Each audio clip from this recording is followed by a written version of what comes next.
चलिए, पिछले वीडियो में हमने देखा था अलाउद्दीन खिलजी का दक्षिण अभियान। दक्षिण अभियान जो था अलाउद्दीन खिलजी का, ये मलिक काफूर के नेतृत्व में किया था।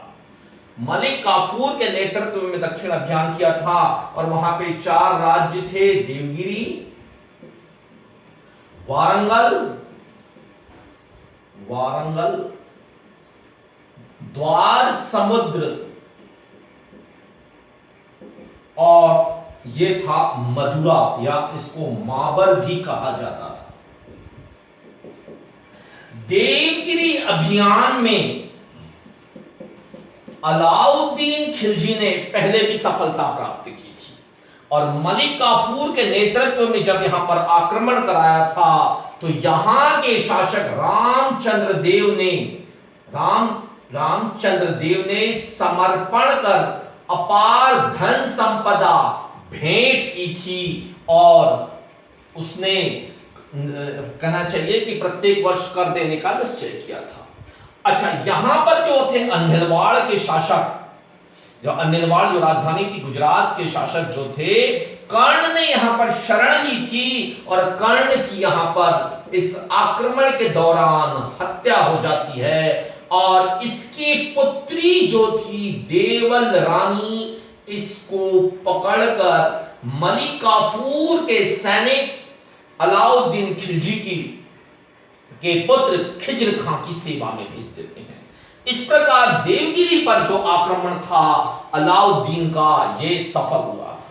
उसके बाद था वारंगल पर आक्रमण। वारंगल का जो शासक था उसका नाम था प्रताप रुद्रदेव। ये प्रताप रुद्रदेव शासक था वारंगल का। इसको पराजित करके यहां से कोहिनूर हीरा प्राप्त किया था। कोहिनूर हीरा प्राप्त किया था और इसने भी कर एवं उपहार देना देवगिरी के शासक की भांति स्वीकार किया था। इसके बाद था द्वार समुद्र। द्वार समुद्र जो था, यहां का शासक था वीर बल्लाल। ये जो था वीर बल्लाल, ये होलसै वंश का था। बल्लाल जो था ये होलसै वंश का था। वीर बल्लाल तृतीय जो था, इसने जो था कि बिना लड़े ही आत्मसमर्पण कर दिया था और मदुरा आक्रमण में सहयोग किया था। जो था, अब अगला आता है मदुरा आक्रमण, माबर। ये जो आता माबर या मदुरा आक्रमण, यहां पर जो था ये पांड्य शासकों का शासन था और ये जो था यहां का शासक था सुंदर पांड्य। जब सुंदर पांड्य को इसकी सूचना मिलती है कि सुल्तान की सेना उसके राज्य में आक्रमण करने वाली है, तो उस समय वो राजधानी मदुरई से भाग जाता है अपने प्राणों की रक्षा करने के लिए और सुल्तान की सेना को बिना युद्ध किए ही यहां से अपार धन संपदा प्राप्त होती है।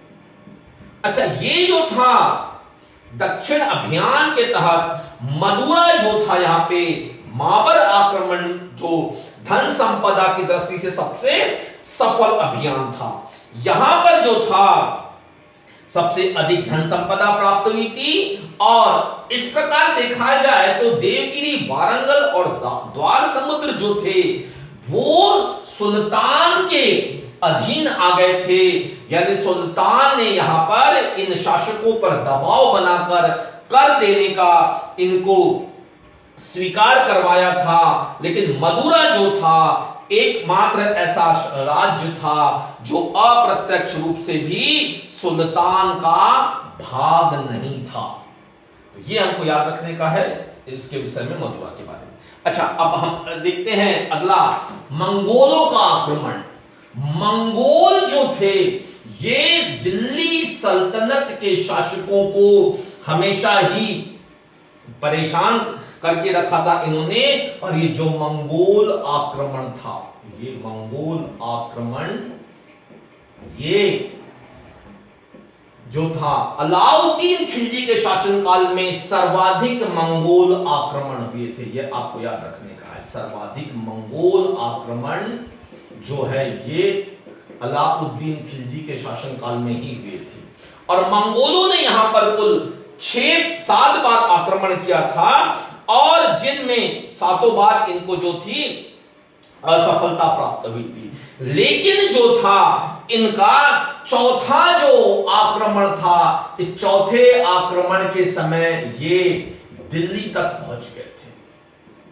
यानी ये आपको याद रखने का है कि जो चौथा आक्रमण था मंगोलों का, इस समय ये राजधानी सल्तनत की राजधानी दिल्ली तक पहुंच गए थे।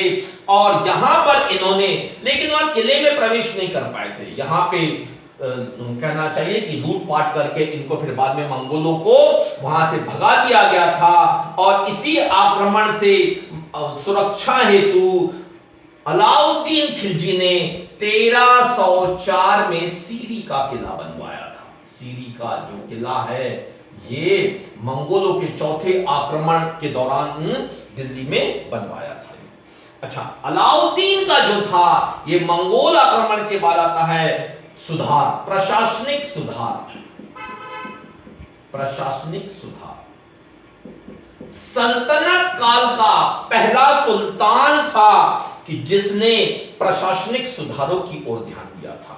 इसने प्रशासनिक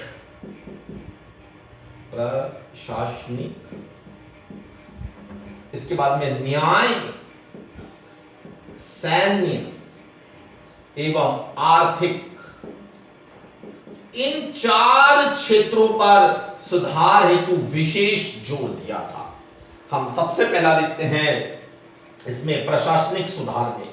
प्रशासनिक सुधार जो था, इसमें यदि आप इसको देखिए, ऐसा पकड़िए कि इसको ये देखिए आप इसको सुल्तान के सुधार कार्य के अंतर्गत देखिए आप, सुल्तान के सुधार, सुल्तान के सुधार कार्य के अंतर्गत ये 4 थे: प्रशासनिक, न्याय, सैन्य एवं आर्थिक। प्रशासनिक कार्य में यदि हम देखते हैं तो यहां पर सुल्तान ने 4 महत्वपूर्ण विभागों की स्थापना की थी। और ये जो थे चारों जो थे महत्वपूर्ण विभाग, ये सल्तनत के प्रशासन में महत्वपूर्ण भूमिका निभाते थे। पहला जो था दीवान ए रसातल, इसको एक बार फिर से सुन लीजिएगा, दीवान ए वजारत इसका नाम था इस विभाग का। और इस विभाग का जो मुखिया होता था वो वजीर कहलाता था, यानी प्रधानमंत्री जो होता था इस विभाग का मुखिया होता था, और ये सर्वाधिक शक्तिशाली मंत्री होता था ये। अच्छा, बाकी जो समय होता है, यदि मान लीजिए कि कभी सैन्य आक्रमण होता है या कभी किसी प्रकार का विद्रोह वगैरह होता था, तो इसे शाही सेनाओं का नेतृत्व भी करना होता है। इसके बाद में जो था दीवान ए अर्ज या दीवान ए आरिज, दीवान ए अर्ज या दीवान ए आरिज भी कहा जाता है इसे। इसका जो होता था प्रमुख, ये कहलाता था सैन्य मंत्री था। ये दूसरा सर्वाधिक महत्वपूर्ण विभाग था, ये सैन्य मंत्री होता था। ये सैन्य मंत्री होता था, इसका कार्य सेना से संबंधित होता था। सैनिकों की भर्ती करना, उनका वेतन, उनकी दक्षता, साज सज्जा इत्यादि की जिम्मेदारी ये दीवान ए अर्ज के अधीन जो कार्यरत था, इस विभाग के अधीन कार्यरत अधिकारी के अंतर्गत आता था।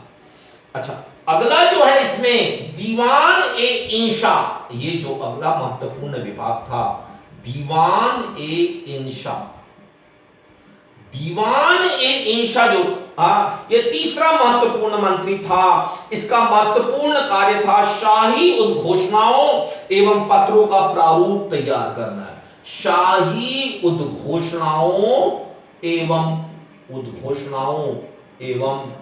पत्रों का प्रारूप तैयार करना, पत्रों का प्रारूप तैयार करना, ये जो था ये दीवान ए इंशा का जो कार्य होता था।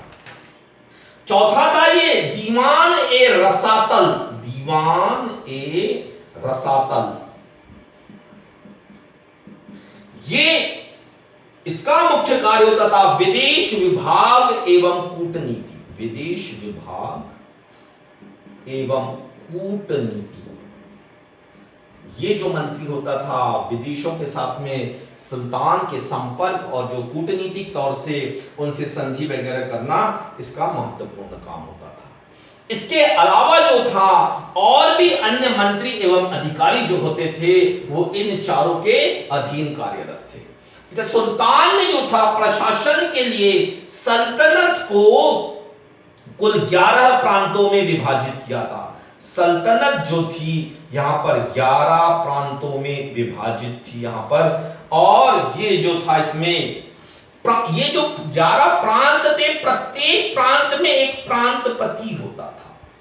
प्रत्येक प्रांत में एक प्रांतपति होता था और जो इन प्रांतों के समस्त प्रशासन का संचालन करता था, यानी कहना चाहिए कि इन प्रांतों का ये प्रशासन की पूरी जिम्मेदारी इस प्रांतपतियों की होती थी।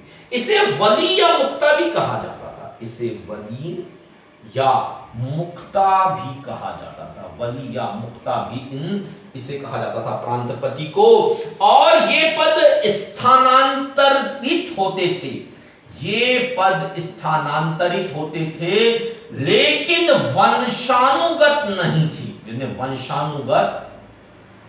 वंशानुगत ये पद नहीं होते थे। इसके बारे में मुझे देखने इसको थोड़ा सा याद रखना पड़ेगा कि जो प्रांतपति होते थे इन्हें वली एवं मुक्ता कहा जाता था। ये पद स्थानांतरित होते थे लेकिन वंशानुगत नहीं होते थे। दक्षिण भारत में जो थे देवगिरी और वारंगल के जो इत्यादि सुल्तान के शासक थे वो सुल्तान के नियंत्रण से मुक्त थे। ये जो थे ये 11 प्रांतों में ये दक्षिण के राज्य शामिल नहीं थे। ये हो गया था हमारा प्रशासनिक सुधार। अब हम इसमें अगला देखते हैं सैनिक सुधार।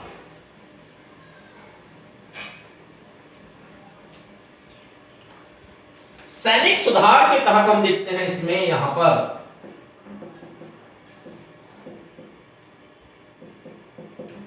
सैनिक सुधार में था सल्तनत काल का ये पहला सुल्तान था जिसने स्थायी सेना रखने की परंपरा प्रारंभ की थी।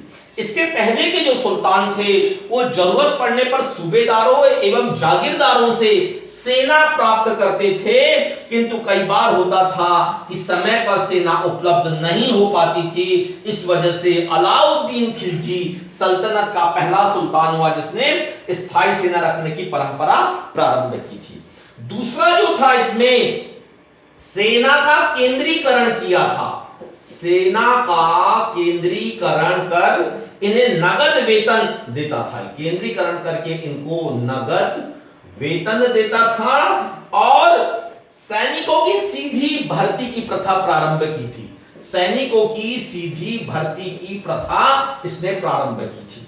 इसके बाद जाता घोड़ा दागने एवं हुलिया प्रथा। घोड़ा दागने एवं हुलिया प्रथा की शुरुआत की थी। हुलिया प्रथा की शुरुआत की थी, यानी यहां पर घोड़ों को दागा जाता था कि ये सुल्तान का है कि सेना का है या सूबेदार की सेना का, और उन्हें हुलिया दिया गया था। उनको ड्रेस देने की जो परंपरा जो थी इसे ने चालू की थी यहां पर। अच्छा, ये जो था एक गुप्तचर विभाग का गठन किया था। गुप्तचर विभाग का यहां पर गठन किया था। और कोतवाल जो था वो पुलिस विभाग का प्रमुख होता था। ये गुप्तचर विभाग का गठन और कोतवाल जो होता था ये पुलिस विभाग का प्रमुख होता था। इसके अलावा यहां पर इन्होंने दीवान ए पुलिस विभाग के अंतर्गत ही दीवान ए रियासत का एक विभाग जो था, दीवान ए रियासत का भी गठन किया था।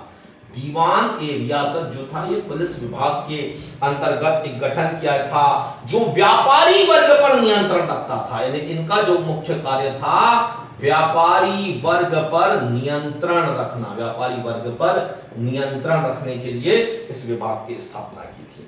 गुप्तचर विभाग को के अधीन जो था एक मुख्य अधिकारी होता था जिसका नाम था बरीद ए मुमालिक।